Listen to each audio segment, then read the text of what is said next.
Welcome back to Mystery and Murder, analysis by Dr. Phil, where we break down the cases that grip the nation and the ones that split families, fuel Reddit threads, and leave you wondering what's real and what's rumor.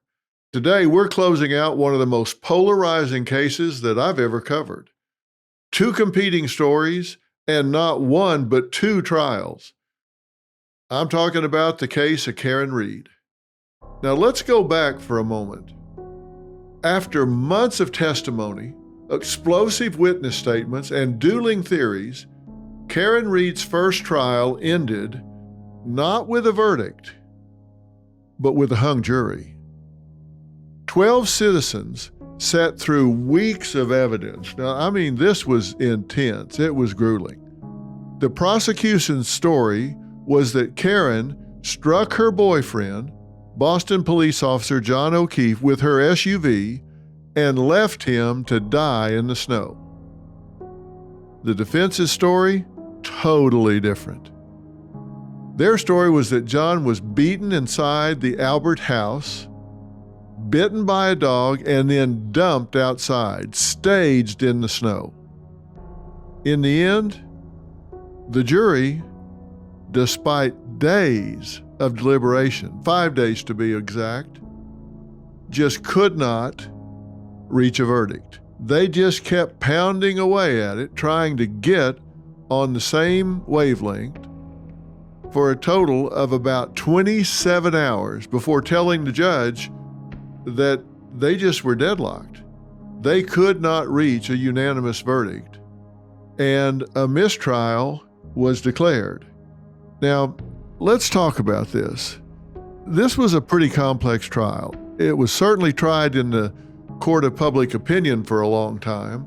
This wasn't a long time to deliberate, but it really depends on what the jury says when they come out.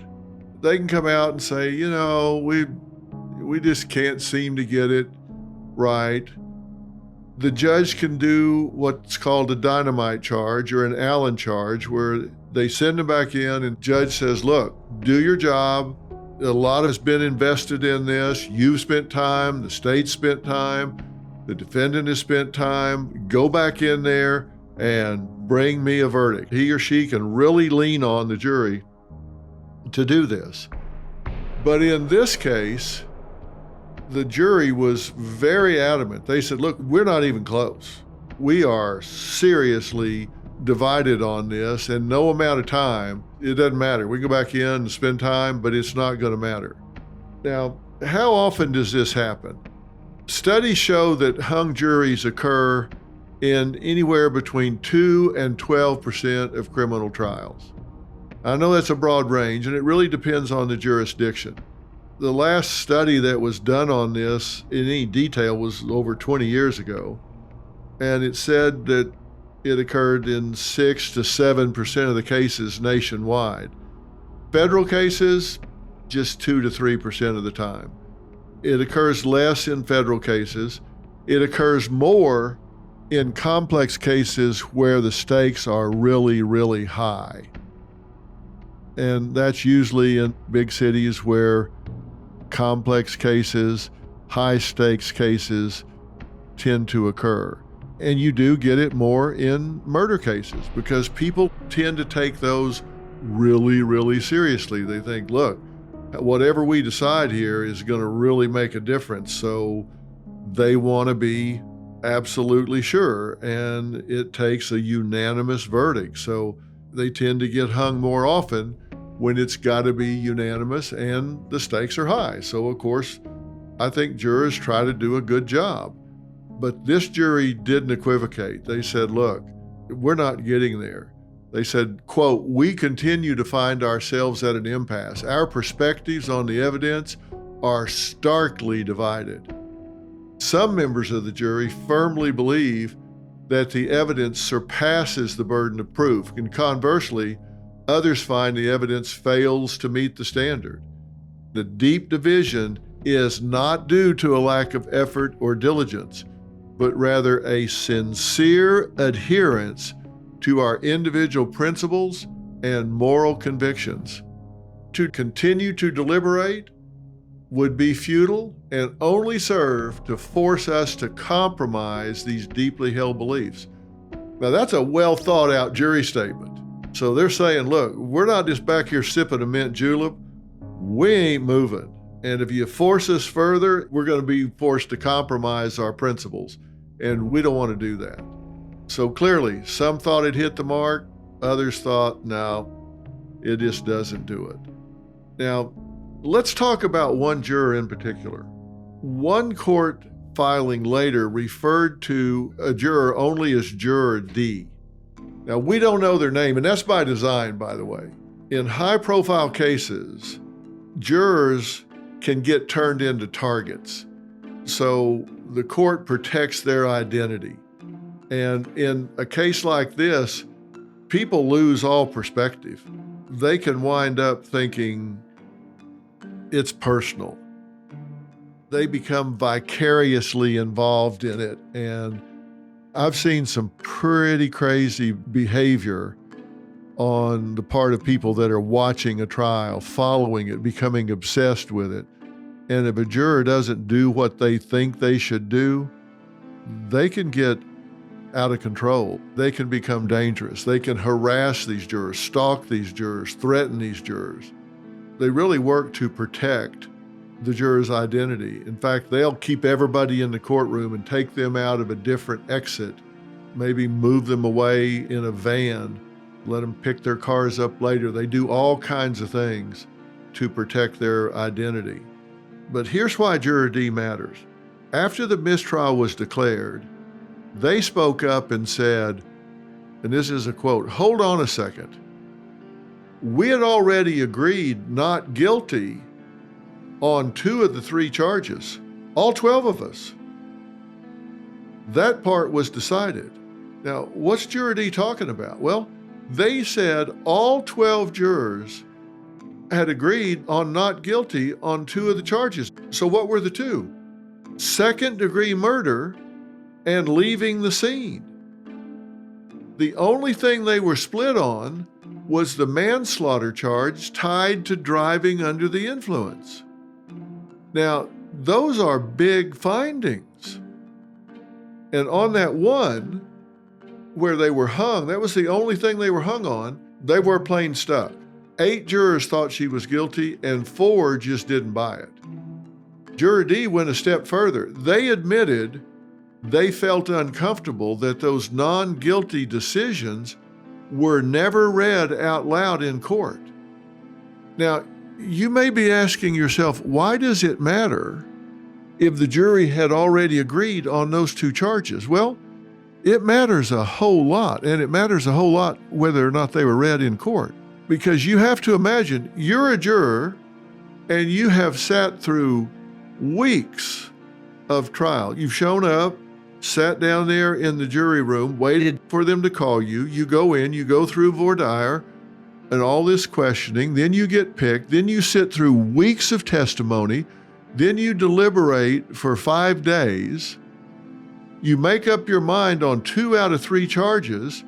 And then you watch the judge call a mistrial without the world ever knowing that you've already agreed on 2 out of 3 of the charges. You're 2/3 of the way home.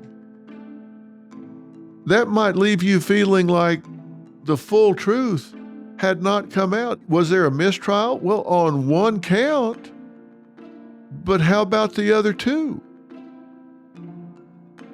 And there's much more to it than just that. Here's what I mean. For Karen's defense team, Juror D's words were like a lifeline. And man, did they grab hold. In our justice system, once a jury says not guilty on something, that's supposed to be the end of it. You don't get a second bite at the apple. It's called double jeopardy. So if the jury really did all agree that Karen was not guilty of second-degree murder and not guilty of leaving the scene, then legally, it can be argued that the state should not have an opportunity to put her back on trial, to put her in jeopardy for those same charges again. And so her lawyers naturally grabbed hold of that and said, look, you can't try her twice for the same thing. She was found not guilty. You cannot retry her for something the jury already cleared her of. That ship has sailed, was their quote. Coming up, if double jeopardy attaches and you can't be tried twice for the same thing, then why in the world was she allowed to go through this whole circus a second time?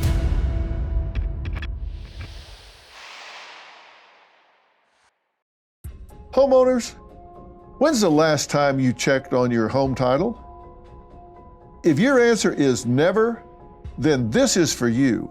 Scammers are stealing titles and your equity is the target. Criminals forge your signature and just like that, your home title can be transferred out of your name. That's why I partnered with Home Title Lock, so you can find out today if you're already a victim. Use my promo code Phil at HometitleLock.com and you'll get a free title history report. Plus, you'll get a free trial of their $1 million triple lock protection. That's 24/7 monitoring of your title. Urgent alerts to any changes, and if fraud does happen, they'll spend up to $1 million to fix it. That's HometitleLock.com, promo code Phil.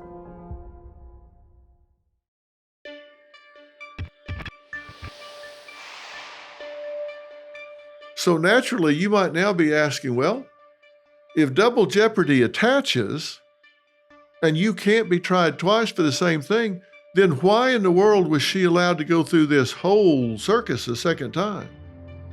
Here's the difference. A mistrial is not the same as not guilty.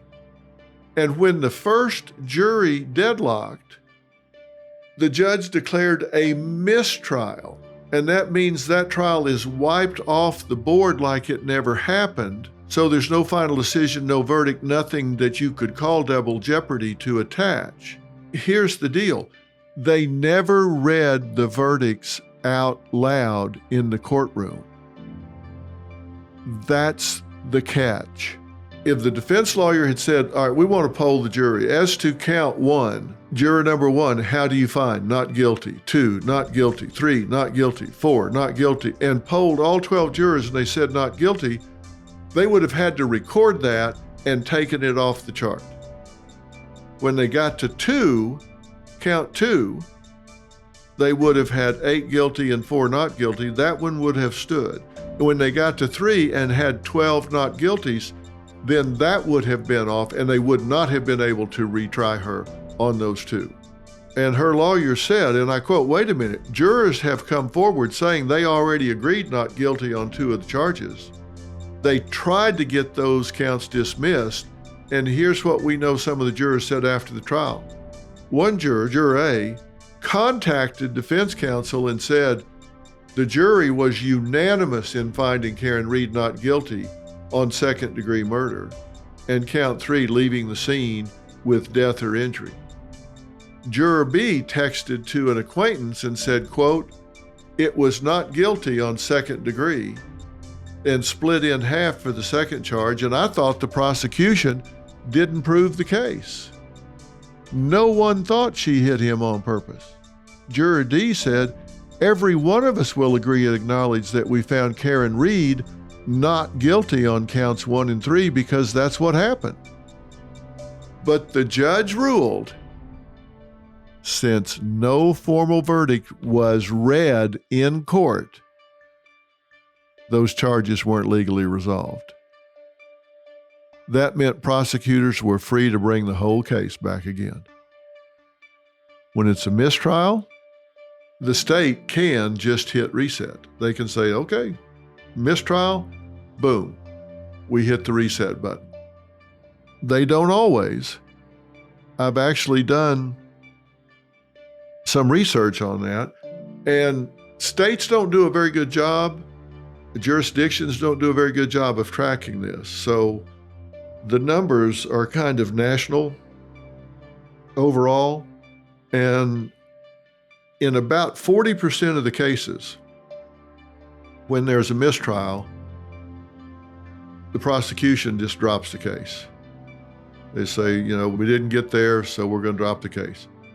In 36% of the cases, there's a plea. And in about 26% of the cases, they do retry it. But in Karen's case, the prosecutors felt strongly enough, and the public pressure was really high. This had become such a big headline case that they decided to roll the dice again with a new jury. So, here's the question. What happened in the interim? What happened between the two trials? Well, Karen was never held in jail while she was waiting the first trial.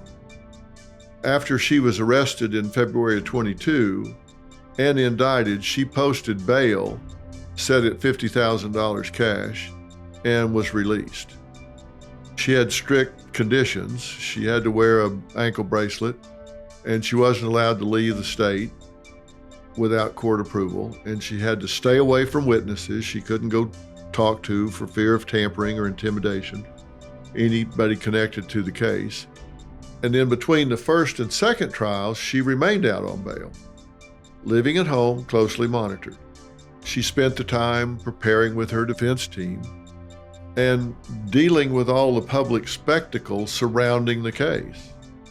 It was almost a year. Like 9.5 months passed between the two trials. And Karen and her team had a big hill to climb. She had a big following and a lot of supporters, but she also had taken a hit in the court of public opinion. Now, I want to talk about the retrial, but we need to stop and talk about the headline that nearly stole the show. Because while the lawyers were gearing up for another round in court, the story everybody was buzzing about wasn't legal briefs. It was whether or not somebody was in Karen Reed's briefs. It was whether or not Karen Reed and her lawyer, Alan Jackson, had become an item. The rumors exploded right at the end of the first trial. A photographer snapped a shot outside a Boston steakhouse. Karen was all smiles, and her attorney, Jackson, had his arms wrapped around her, one around her chest, one around her waist.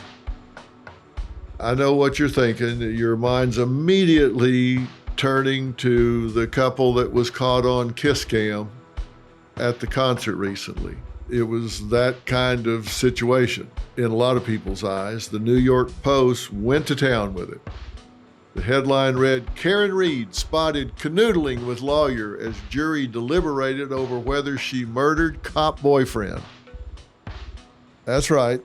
The photo was taken June 27, 2024, while the jury was still deliberating in Karen's first trial. And that image, it went viral. It has lit up social media. The obvious questions were, was it romantic, inappropriate, or was it just a friendly, emotional moment taken out of context? Critics said it looked bad. Whether there was anything to it or not, the idea being, given the circumstances, you need to avoid even the appearance of impropriety. So whether there's anything to it or not, they just said, bad look. Former homicide detective told Fox News, "Perception is everything." That's not a good look. The photographer who took it said the same. Quote, "It looked wrong for an attorney-client situation." Close quote. Alan Jackson and Karen's team came out fast, denying any romantic relationship. They said it was harmless, blown out of proportion, strictly lawyer-client. But look, here's the deal. When a case is already a circus, a photo like that doesn't just go away. The Post even followed up the very next day with another headline. Karen Reed's attorney, Alan Jackson, steps out with wife after canoodling photo. That one stirred the pot even more. There was never any proof. that Karen Reed and Alan Jackson had a romantic relationship. And legally, they weren't in trouble. No judge sanctioned them. No ethics board came knocking. Nothing in court, nothing official. And the case ended, as we know, in the mistrial that I described. But in the court of public opinion, that hug, those headlines, and the timing of it all became part of the spectacle. Another layer of drama in a case already drowning in drama. And here's the problem.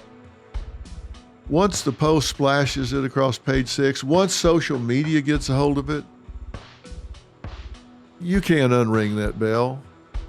And that's probably unfair. I worked in the litigation arena. Would I have advised them to go out to a Boston steakhouse together? Absolutely, unequivocally not. If there was going to be anything at all, I would say you need to be in a group. If the defense team is going to go out, it needs to be in a group. Don't think it's a good idea, period, but if you just feel like that has to happen, it needs to be thoughtful and you need to be in a group. Let's assume it's totally innocent. It's still feeding the monster because people are going to project onto that and it doesn't help. But I have no idea if there's anything wrong, anything inappropriate about it. I'm just saying it doesn't look right. People start asking themselves, if she's crossing lines with her lawyer, what else is she capable of? And in a trial already full of doubt and drama, sometimes perception is the whole ballgame. I always tell parties that I was working with in a trial situation, the trial begins the minute you're sued. The trial begins the minute you're indicted. It doesn't start when you walk through the courtroom. It doesn't end when you walk out of the courtroom. You pull into the parking lot at the courthouse. You're on trial. People are watching you. You take a lunch break and go in the bathroom, go to freshen up. You're down in the cafeteria. The courthouse has eyes. They're paying attention. And all of that is data. Maybe it shouldn't be, but it is. You cut somebody off in traffic, maybe it's a juror. I mean, think about it. You've got to be cognizant of what you're projecting. That was probably the last thing Karen's team wanted as they were in court trying to get 2 of the charges dismissed.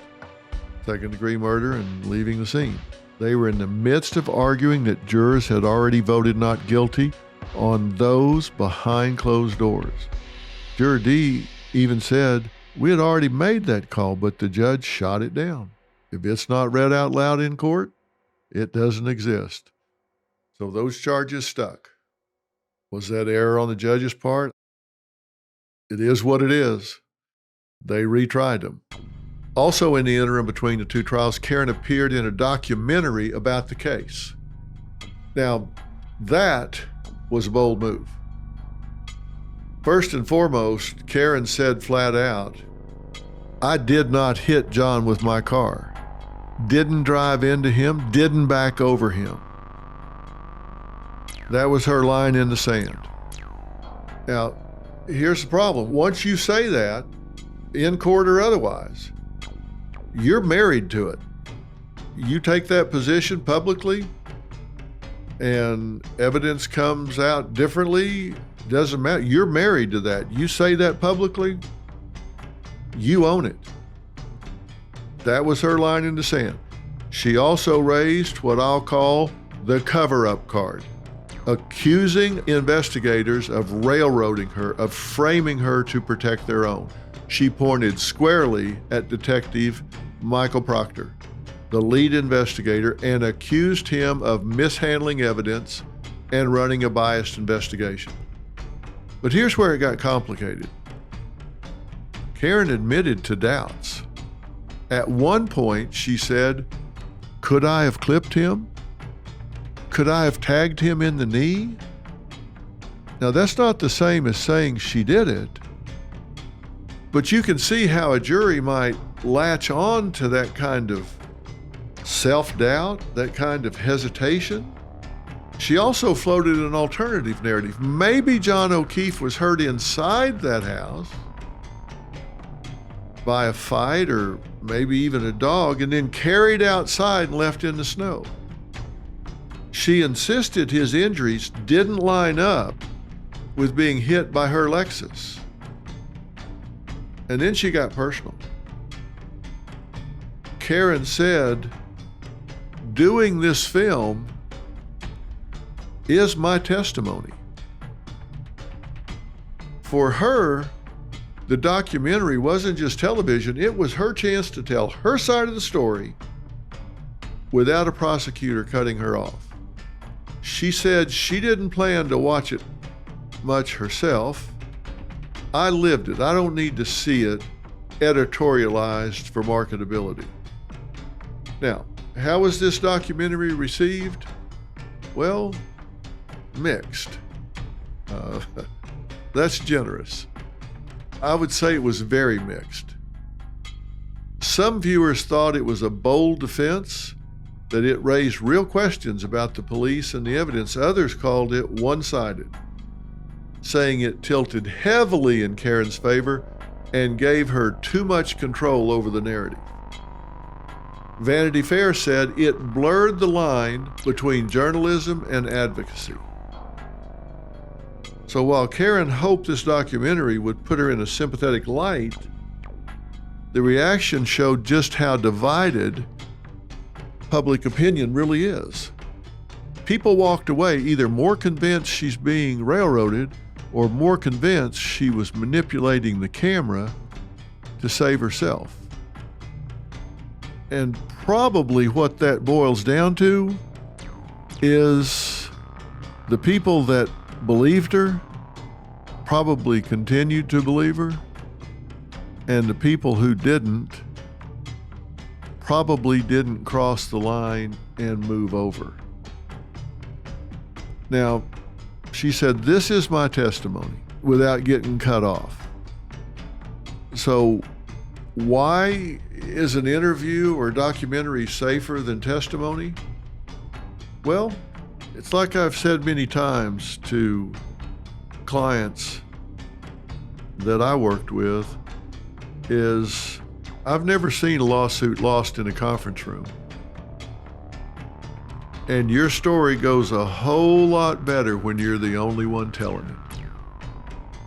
When it's just you telling the story and nobody is really critically thinking, nobody is challenging, nobody is dismantling your story, nobody is offering forensic evidence, nobody's creating a timeline and challenging all the different things.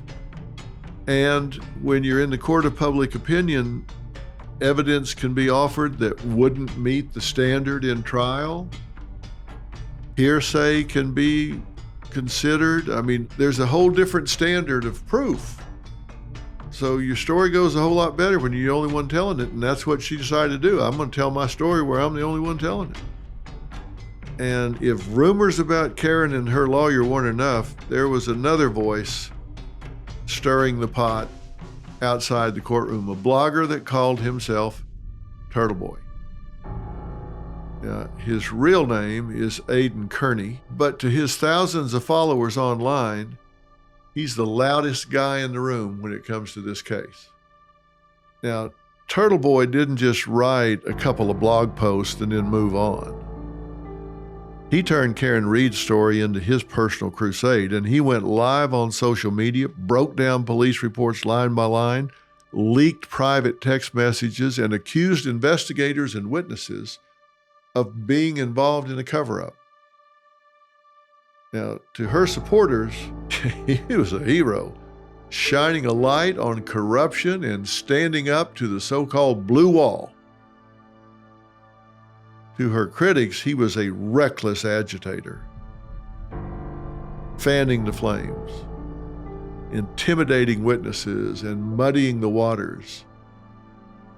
At one point, Turtle Boy himself got tangled up in legal trouble, tied to his role in the case, arrested on charges related to witness intimidation.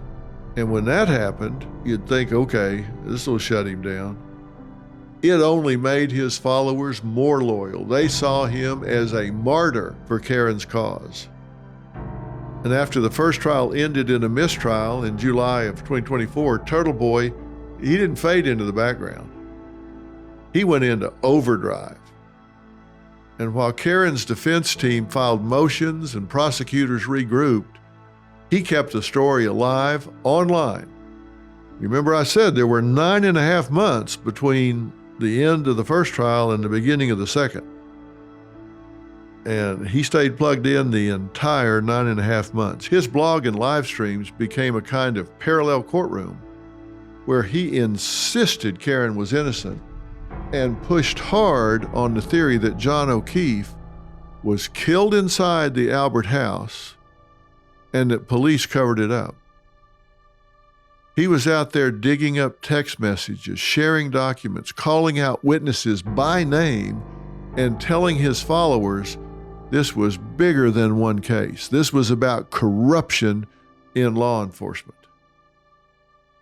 Now, when you're seated on a jury panel, the judge gives you instructions in the beginning and says, look, you're not to look at anything about this case in the news media. You're not to talk to anybody about this case. If you're in a room where it comes on the news, you need to get up and leave the room. If it comes on your car radio, you need to change the channel or turn it off. If you get a pop-up on your social media, do not click on it. Do not read or discuss or listen to anything about this case outside of this courtroom, because none of that is vetted. None of that's verified. You can't rely on anything that the court has not ruled on as admissible. It hasn't been verified in any way. Now, I think most people maybe make a conscious effort to try to not wade into that, but human curiosity being what it is, and us being in such a ubiquitous environment where we're in a 30-minute news cycle, it's on your computer, social media platforms, television. I mean, it's almost impossible to not run into a headline story. I've talked to so many jurors after the fact and asked them if they were successful in avoiding all the media, and they've just said, you really can't. Some have confessed over time that they look stuff up to verify things, or they research stuff and said, I made an attempt not to let it influence me, but sometimes lawyers did such a bad job of presenting something, I just wanted to figure it out myself. So if you've got somebody out there like Turtle Boy who is just hammering away, you've got to realize that it may very well have an impact. You just can't ignore it. And in the new trial, he was still very much part of the story. Protesters held up his blog posts like they were gospel. He had built an army of online supporters who chanted "Free Karen Read" outside the courthouse. Inside, witnesses who had been targeted on his platform were asked on the stand about the pressure they felt. His name came up in testimony. His blog posts were referenced in media coverage, and his presence turned the second trial into another circus. By this time, prosecutors came ready to close the gaps that left the first jury divided. They hammered the physical evidence, taillight fragments found in the snow that matched Karen's Lexus, John's DNA on her SUV, testimony from witnesses who said Karen was hysterical and repeatedly asked, "Did I hit him? Do you think I hit him?" But more than anything, they leaned into motive. They replayed Karen's angry voicemails to John that night. Quote, "John, I blanking hate you." Quote, "Nobody knows where the blank you are, you blanking pervert." Quote, "You're a blanking loser. Blank yourself." They read text messages showing a fractured relationship. And John responded, quote, "Sick of always arguing and fighting. It's been weekly for months now." Karen responds, "Tell me if you're interested in someone else. Can't think of any other reason you've been like this." Prosecutors told the jury this was the backdrop, a toxic, jealous relationship that ended in violence. The defense doubled down on their cover-up theory. They brought in accident reconstruction experts and medical professionals who testified John's injuries were inconsistent with a car strike. Dr. Daniel Wolf, quote, "The damage on the SUV was inconsistent with making contact with a body." Dr. Marie Russell, "The injuries on John's arm are consistent with a large dog attack, not a vehicle." And they pointed fingers at the Albert House. They argued John went inside, was injured there, and then staged in the snow. They also attacked Trooper Michael Proctor, the lead investigator, accusing him of bias and personal ties to people inside the house. Now, the defense wanted jurors to see doubt, of course. It's not just about the evidence, but about the integrity of the investigation itself. The retrial also brought back the witnesses who had defined the first case. Because you have to remember, you've heard me say before that the law is that the burden of proof is on the prosecutor, but I submit that there's a burden on the defendant as well. And what's that burden? Well, the burden is that the jury is looking at the defendant and saying, if we're not down here for the reason the prosecutors say we are, then you need to give me an alternative explanation. Because they didn't have to bring this case. This could have been pled out. They could have charged somebody else, but they didn't. They don't bring cases they don't think they can win. So if you didn't do this, who did? If it didn't happen the way they say, give me an alternative explanation for why that man's dead and they haven't charged somebody else. Give me an alternative. It wasn't you. Who was it? In the back of their mind, they're thinking, we're down here for some reason, and if it isn't you, tell me who it is. So witnesses that defined the first case were brought back. Jennifer McCabe, she's a friend who was there that night. She took the stand and told jurors that when they found John O'Keefe's body in the snow, Karen Reed broke down.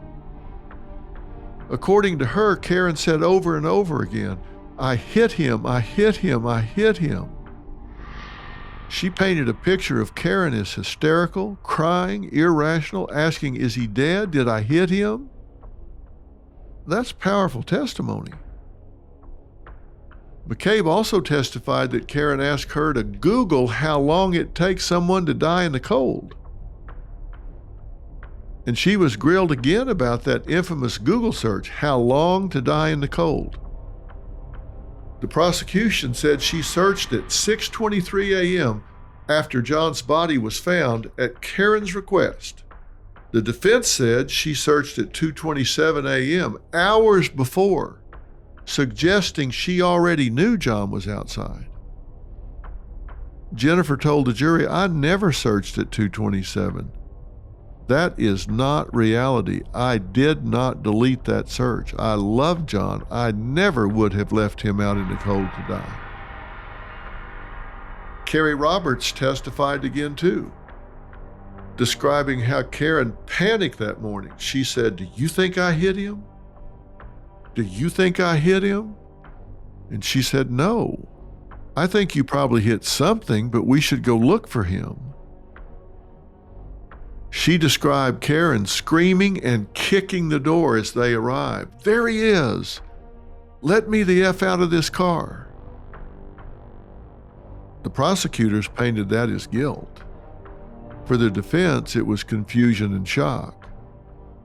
Meanwhile, outside the courtroom, the noise only grew louder. John's sister said, "This has just become a circus, and the ringmaster is Karen Reed." After weeks of testimony, the retrial ended. On June 18th, 2025, after 4 days, time before was 5, after 4 days of deliberation, the jury came back with their decision. This time, the verdict was read aloud in a tense courtroom as both families, John's and Karen's, held their breath. And let me tell you, it sent shockwaves through that courtroom. Karen Reed was acquitted, cleared of the biggest charges hanging over her head: second-degree murder, manslaughter, and leaving the scene of an accident that caused John O'Keefe's death. The jury unanimously said she was not guilty. But that didn't mean she walked away scot-free. The jury did convict her on a lesser charge, operating under the influence. And for that, the judge gave her a year of probation, which is the standard first-time penalty in Massachusetts. No better, no worse than 100 other people would get. When those words were read, Karen broke down in tears, hugging her lawyers as the cheers from her supporters rang outside the courthouse. But on the other side of that divide, John O'Keefe's family and friends called it a devastating miscarriage of justice. Two groups hearing the same verdict, living in two very different realities. With Karen now acquitted, the full truth of what happened to John O'Keefe may always remain buried in the snow. So is this the end of the Karen Reed story? Well, actually, it's not. Civil proceedings have been brought against Karen Reed. And here's an interesting aspect of civil proceedings. Number one, the standard of proof is different. In a criminal case, the standard of proof is beyond a reasonable doubt.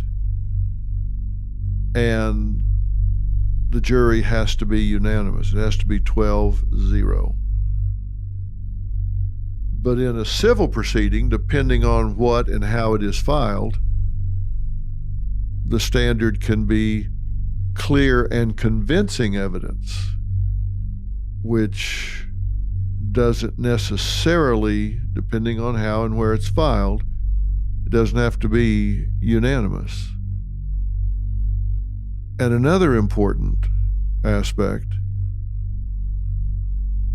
you have discovery rights in a civil proceeding. The complainant, in this case, the O'Keefe family, has the right to depose Karen Reed, has certain discovery rights on documents and other evidence, and can probably take her deposition for at least 7 hours, and may be able to subpoena her and take her testimony live at trial in front of a jury.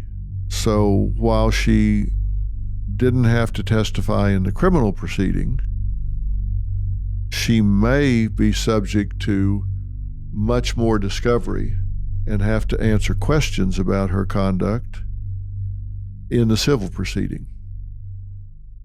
I promise to keep an eye on that, and if this proceeds, perhaps it bears analysis, as it might unlock some realities about this case. I will keep you posted. This has been Mystery and Murder, analysis by Dr. Phil. Click to follow and subscribe, and find us anywhere you listen to podcasts, and we are also on YouTube.